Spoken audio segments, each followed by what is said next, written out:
Hapon mga kapamuso. So may nagpakalat naman ngayon ng video mga kapamuso na si Congressman Marcolita daw ay umatras sa pagtakbo niya bilang isang senador.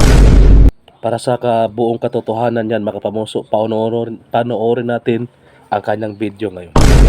Meron pong nagkakalat ng balita na di umano'y umatras po ako sa aking kandidatura sa pagkasenador.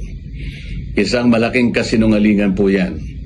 Sapagkat kagaya po ng nasabi ko, ngayon po ay wala ng atrasan. Ang kanila po ang ginagamit ay yung balita noong nakarang eleksyon na kung saan ako'y umatras. Pero ngayon, sinabi ko na po at sasabihin ko pa uli sa inyo ngayon, wala na pong atrasan ngayon.